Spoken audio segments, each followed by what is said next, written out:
Hello, beautiful souls. My name is Jessie, and welcome back to another episode of Rewire to Inspire. The show where we'll dive into self-love, learn tangible ways to rewire the brain, and discovering your soul's purpose. The goal of Rewire to Inspire is to encourage listeners to begin doing the hard work, to get curious and open to maximizing your life.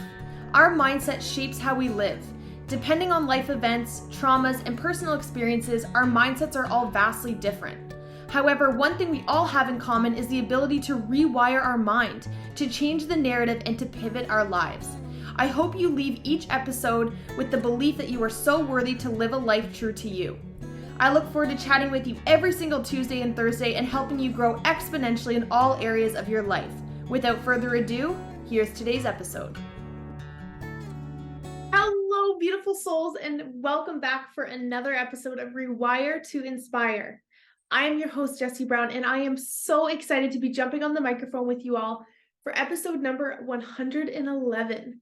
If you are watching video or if you notice that I'm kind of having a hard time speaking, I think I popped a rib out or pulled a muscle in my shoulder, and so I'm having a really hard time getting comfortable. So if I'm a little bit more jiggity than usual, that is what's going on. But nonetheless, we keep momentum, we keep going, we show up imperfectly, and that's all that we can do. And so I am super, super excited, you guys, for today's episode because talking about trauma-informed content, all of the above is a huge passion of mine. And honestly, what I believe is a huge part of why I am here is to share from my experiences, to share from some of my clients that I've had experiences, and to just shed light on trauma, on how it affects the brain, how it affects the body, how it lives within us, and how it shapes who we are and who we become and how we live our life. And honestly, trauma is something that should be taught to us in school, what our survival mechanisms are, how it affects us, how it can play a role in our lives. But unfortunately, the reality is that as of right now, it is not. And so that is the goal of my podcast, is to provide that psychoeducation, provide awareness, provide knowledge on these things that we wish, and I wish we would have learned growing up, because I think that education holds power, awareness holds power. And if we don't have the awareness or knowledge about something that affects all of us, so many of us walk around feeling like something is wrong with us.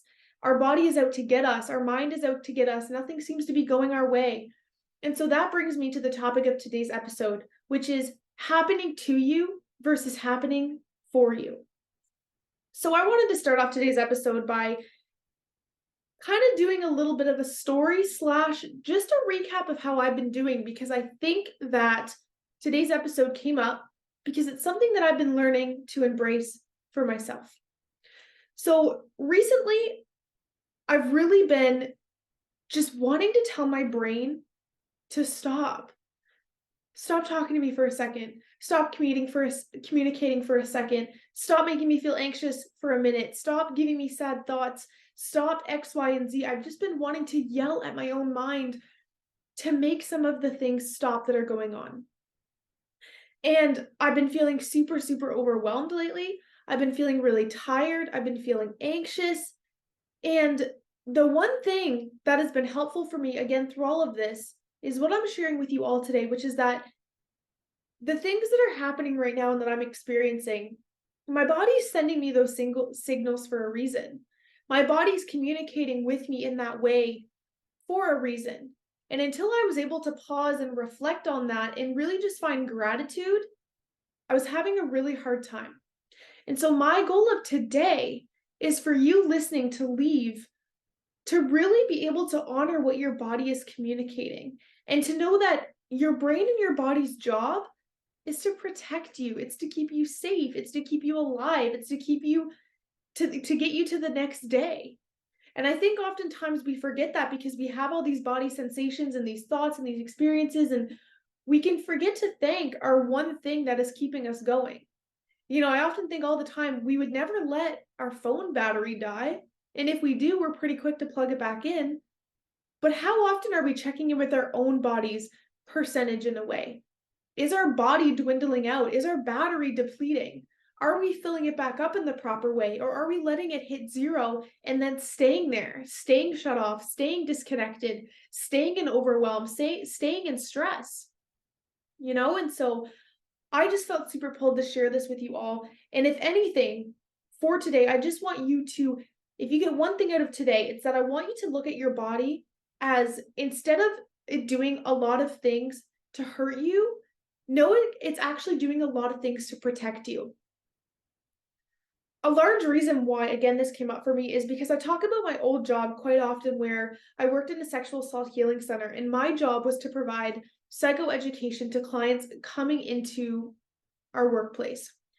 Psychoeducation basically means providing education about the mind, about how the mind and body are connected. And it was really just about explaining trauma and how it lives in the body and the mind, and giving that educational piece behind it, right? And so the thing is what's happening is, when I was to give them that knowledge and that awareness, it would give them grace in a way, because it allows them to shift what they're feeling, to know that they're not alone, to say, hey, you're not alone in experiencing a lot of anxiety. You're not alone in experiencing overwhelm.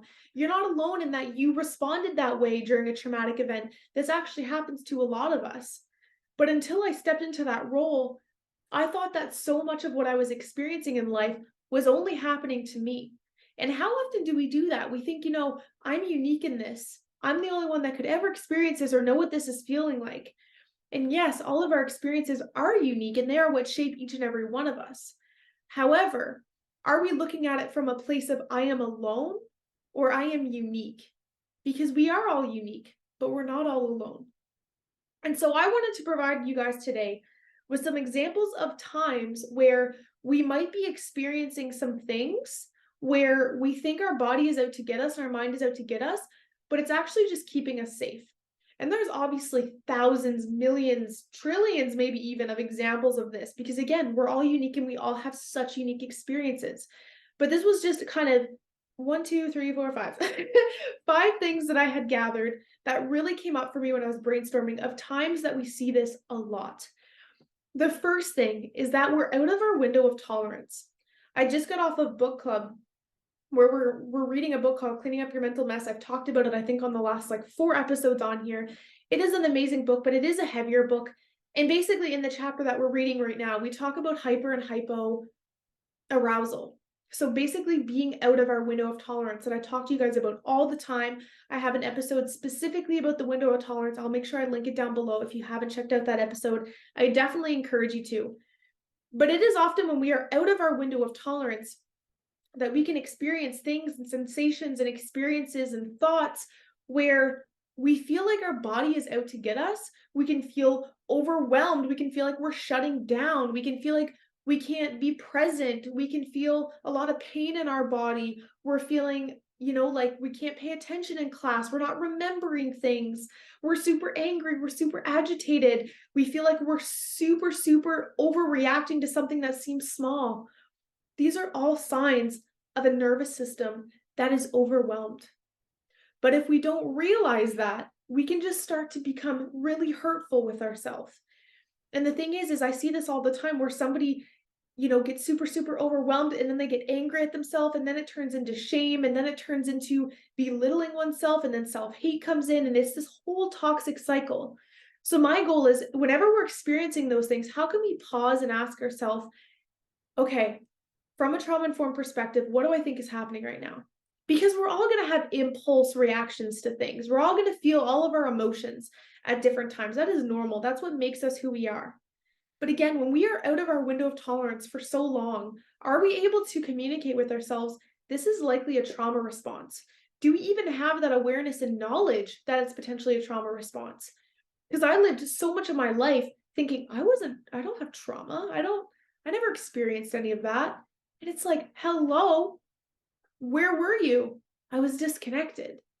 Of course, I didn't realize that. And also, because we don't learn about this in school, as I mentioned, it's easy to just not know where it comes from and think that something is just wrong with you. But with proper support, with proper education and awareness, we can rewire how we view things that our body does, again, for us, not to us. So that's the first thing, is if you're out of your window of tolerance, I will link that episode below. I will link a digital asset below of what the window of tolerance looks like. But basically it's when we're out of our window, meaning basically all it means is when we're not in our homeostasis, self state, in our body, present, grounded, connected, we're out of that we can be acting out of impulse and out of a way that might not be super rational. And so those are times where we might be feeling like our body is out to get us and isn't protecting us, which in reality, it's actually trying to hyper protect you in those times by trying to keep you safe. My second point really leaks off of the window of tolerance, but that's when we're triggered. And then I guess my third one kind of does too. When we're triggered or overwhelmed, I'll lump them together. That can also be a time when we feel like things are happening to us, not for us. Because the thing is when we're triggered or we're super, super overwhelmed, what happens is our amygdala, that part of our brain that is like that bell in our school, that alarm system, is going off saying something is wrong, something's not right, there's potentially a threat, something's going on. And when that happens, it's our mind's job to turn our thinking brain offline. And so when that happens, our body takes over, it's acting out of impulse, doing what it thinks is best for us. So it is exactly in those times that we are sent into our fight, flight, freeze, or fawn response. When we are in one of those 4 responses, it can be really hard to feel like you're in your body, to feel like you're in control, to feel like you have a say. And again, depending on the severity of what's going on around you, if you are physically being attacked by a bear, for example, it's probably good that our brain kind of checks out, right? It's not something that we really want to be super present for. But the opposite can happen is if we've undergone that, let's say that bear attack and we survived and we're now walking in the woods, if our attack happened in the woods and we hear, let's say, a crackle in the trees, our brain's instantly going to go to, we are under attack again. We have to prepare. We have to disconnect. This happens to us all the time, even socially. If someone has harmed us with words, psychologically, words can kind of do the same thing. They can make our mind remember danger. This happened to me after my basketball experience that I've shared with you guys, where I had a coach that was very belittling with his words. Certain tones of voices, certain range vocal cords of men's voices will overwhelm my body into thinking there's danger, so it gets ready to fight. In those moments, if nothing is happening, because this has happened to me before in work meetings, on Zoom calls, on trainings, just when I'm at a coffee shop, this can happen. And I'm sitting there going, frank's sakes, Jessie, like, why are you overwhelmed right now? Why are you so anxious? But because I'm having that trauma-informed perspective in my brain, I'm going, okay, this makes sense. What do we need to do to now calm ourselves down? Which I'm going to get into some things that we can do in just a moment. But when we're triggered or overwhelmed, one of the biggest things that we can do is notice that it's happening as soon as possible. Again, that can be really hard if we're disconnected, but the more we practice, the better we can get at it. But I encourage you listening even right now to think of, when is the last time you maybe feel like you acted out of impulse, you overreacted, you did something that after you were like, oh, that wasn't really right, or that wasn't really me. It's likely because you were triggered or you were overwhelmed. And the more that we can notice that it's happening, where it's happening, what our triggers are, who does this typically happen around, how long does it last, bringing awareness to it can be super helpful. And as always, seeking therapy is going to be huge. If you've undergone something traumatic, regardless, therapy is great for anybody. We've all undergone quote unquote little t trauma, meaning maybe not a horrendous event, but we've all experienced trauma in some way, shape, or form. And so therefore, I believe we can all benefit from therapy, whether we want to admit that or realize that or not. It is beneficial for all of us. But those are my next 2 points, that sometimes we can feel like our body is out to get us, but it's actually trying to keep us safe, is if we are in a state of being triggered or overwhelmed. The third one kind of chimes into this, but it is sudden overwhelm. That is like those little T's that I mentioned. If something happens that is super unexpected, that overwhelms our system, again, the definition of trauma is anything that overwhelms one's ability to cope. So let's say, for example, you're driving and you almost hit the person in front of you because they slam on their brakes.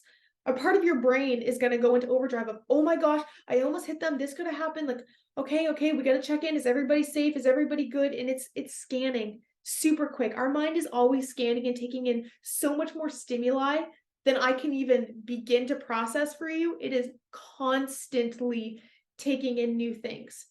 And so if we have a sudden overwhelm experience, our body and our mind can take over in those moments, and we can start to process them after and be like, why didn't I respond in this way? Why didn't I do that? Why didn't I say that? Why? I used to see this all the time with domestic violence and sexual assault survivors. They would say, why didn't I run? Why didn't I fight back? Why didn't I do this? Why didn't I do the other thing? On reverse, why did I do this? Why did I do that? We have to find compassion of knowing that our mind chooses what our fight, flight, freeze, and fawn response is for us based on what it thinks is going to keep us most safe. We do not choose if we're going to fight. We do not choose if we're going to flight. We do not choose if we're going to freeze. We do not choose if we're going to fawn. Our brain chooses for us on which one it thinks is most optimal to keep us safe in that moment. For example, if we're in the woods with a bear, our first initial instinct might be to freeze until it gets to be too late in our minds, like we don't have a choice, we need to fight. Often another example is, let's say, a predator, a human being, let's say you're kidnapped, for example. Your first initial response might be to fight. Fighting doesn't work, so you lean into fawning. Fawning is basically complying with what that person is saying in hopes to trick them, get out of it, basically avoid getting hurt. And then people will always say, why was I so nice? Why did I comply? Why did I go with what they were saying? You did it because that's what you thought at that time was going to keep you the most safe. And like I always share with my clients, the fact that you're sitting in front of me right now telling me this story tells me that it worked. It doesn't always make it easy. In fact, it doesn't make it easy because now we have to sit with that and contemplate. But I always like to just give them that permission for a second of, but your body did what it needed to do to get you right here. And that to me is what's most important. Now we get to do the work of kind of going back, revisiting that, giving ourselves compassion that everything we did in those moments, we did what we thought was best. And that is my goal, is I want you to take a deep breath if there's an experience that you can think of where maybe you didn't respond in the way that now logically thinking, because again, our thinking brain goes offline. So now sitting there, your thinking brain is back online. It's going to tell you, you shoulda, coulda, woulda, right? But it's like, no, brain, I couldn't. You didn't give me that ability because I know you love me and you're trying to keep me safe. The last example I have for you guys is inner child experiences. This is one that I think leaks into a lot of things in our life and is definitely something that I've been feeling lately. I was on that book club today and I kind of had a realization for myself of, I have spent so much of my life in that hyper-arousal state, that volcano state, that fight state, that overwhelmed state, that now that I'm finally living by myself, there's no one around me, it is calm, I'm with my thoughts, I'm with my body. It's almost like my body decided to just boop, drop down and put me into the hypo state. So I've been feeling extra depressed, extra anxious, extra overwhelmed, extra all of these things. And I'm like, what the heck is this? And so because my mind always likes to go to, how can I give myself compassion and grace? I started digging. And that's one thing I realized is that because my inner child state was constantly on the verge of what's going to happen next, what's going to be said next, psychologically didn't really feel safe. Now that I feel safer, all these things are coming up and all these sensations are coming up. And so I'm working now to come back to my window of tolerance, which can be a really hard thing to do, but we do that through grounding and through consistency, and again, through seeking proper support. So the 5 things that I thought of that really stuck off the page for me of times that your body can take over and you can feel like it's out to get you, but it's actually protecting you, is you're out of your window of tolerance, you're triggered, you're overwhelmed, you have sudden overwhelm, or inner child experiences, all of which are valid, all of which make you who you are. And that is a beautiful, beautiful thing. I hope you know how worthy you are to do the work. And even if right now maybe isn't the safest place to do that, I hope that you know that it's never too late. It is never too late to do the work and to start healing. Neuroplasticity in our brain, that is its job, to allow us to rewire itself. And yes, it's better to start working on it sooner than later. However, I just want you to know that if you've been suppressing this for 10, 20, 30, 40, 50 years, whatever it is never too late. I remember I had this one client. It makes me emotional to talk about because she has since passed. She was a residential school survivor. I worked with her at the hospital in Fort McMurray. She was in her 80s. I believe she was like 85 years old. Both of her legs were amputated from my perspective due to severe trauma in her body. And she was just one of the most magnificent people and bravest people that I've ever met, to the fact that she was 85 years old and she told me she wanted to heal a little bit of herself before she left this earth. that gave me goosebumps to say, because I think about her sometimes, and she reminds me that it is never too late to heal and to do the work. Literally in the hospital, battling cancer, had both of her legs amputated, severely, severely traumatized woman, still wants to do the work and try her darnest to smile every day and to just be a light for everybody else. And I do truly think she's one of the clients. You know, we always say in social work and in therapy world, it's like, you always remember certain clients that really just make things click for you. They're like a mirror almost. She was that for me. And she's a large reason why I'm still doing my podcast, is because I'm like, I want other people to feel that same permission, that courage that she gave me that day to start healing. Because I was only 21 at the time. Imagine that. And I'm like, I'm too old to do the work. It's like, whoa, girl, like you're only 21. You're only now coming out of some of your traumas. It's like, I think you're just at the beginning. And so I changed that, and I want to be able to change that for you guys. And so now, what are some things we can do? And I want you to take a moment before I jump into that to just check in with self, because sometimes even talking about these things can be overwhelming. And I'm going to put a disclaimer in my bio for this episode because it is a little bit of a harder one. And I know that some of us listening were like, oh, what do you mean? This is super easy. But for some person, that could be really overwhelming to even say the word trauma. And so I just want you guys to know that it's okay, and to just take a moment to maybe take a deep breath. So now let's talk about, some uplifting things, some things that we can do about this, some things to, find compassion for self.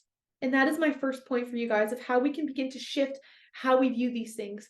It is finding that self-compassion, that our brains, our brains are wired in a way purposefully to keep us safe. And so the more that we can really find compassion for ourselves and love on ourselves, it just makes the journey a little less hard.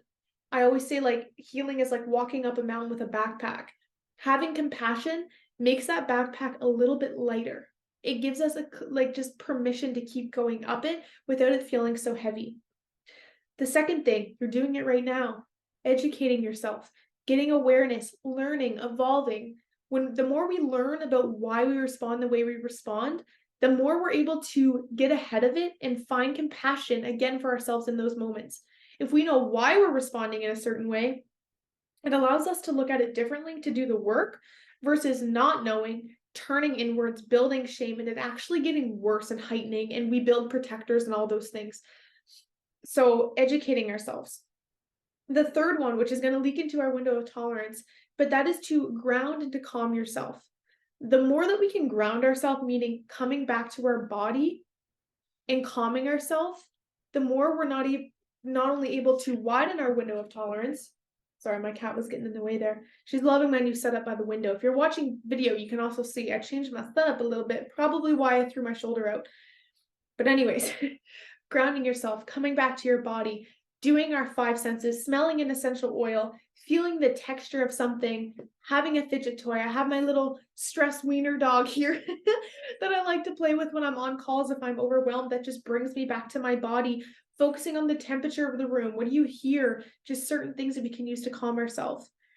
Going to therapy and doing the healing work is kind of an obvious one, but I wanted to throw it on there. Work with somebody that can help provide you that psychoeducation. Find a therapist that works from a trauma-informed lens so that they're able to give you that proper education. Breath work. Our breath holds so much power, and I know I've done podcasts on this, and I talk about this all the time, but 6 intentional deep breaths can quite literally reset your nervous system, which can quite literally change the trajectory of your day and of your life. The way we breathe matters. It determines how much cortisol is released. It determines how quick we're shifting from our parasympathetic into our sympathetic nervous system, going from our calm state to our survival state. Breathing holds is honestly the biggest superpower that I think we all have, is our breath work, and it matters so much. And the last thing that I have for you guys is to check in with yourself daily. Checking in with ourselves. I've been journaling. I'm on day 20 today of consistent journaling.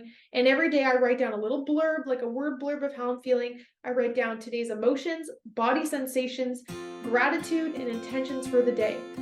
Doing just that allows me to backtrack how I'm feeling on certain days. And what's been interesting is on the days that I'm feeling lower, I notice that my body's having more sensations. which I knew coincidentally was going to be there, but it was fascinating for me to actually have the data in front of me to see on the days that I'm emotionally lower, my body responds with neck pain, with headaches, with bowel issues, with all these things. And it's like, obviously that makes sense. My body's not working as optimally as it has to. It's shifting into a survival state. How can I calm myself down externally so my body can calm down internally? So you guys, that is episode number 111 of Rewire to Inspire. I truly hope you guys all enjoy. This truly is some of my favorite content that I can do for you guys, is providing education on things that I have learned / wish that I learned, but I can now teach to you guys, to the next generation, to youth, that truly empowers me and inspires me so much. So thank you guys for tuning in to Thursday's episode. Is going to be all about kind of the same thing, but it's about, are you actually giving your soul what it needs, is really what I'm going to be talking about. And are we giving ourselves what we think we need or what we actually need? So stay tuned for Thursday's episode. I think you guys are going to really like it, but nonetheless, thank you guys so much. All the love. I look forward to chatting with you then. Bye, you guys. Thank you all so much for tuning into today's episode of Rewire to Inspire. I absolutely love connecting with you all, so make sure you're following me on Instagram. I am at Jessie Brown 13. If you enjoyed today's episode, please feel free to leave a review or share with someone you think would enjoy. I look forward to chatting with you all next episode. And remember, get out of your head and into your heart.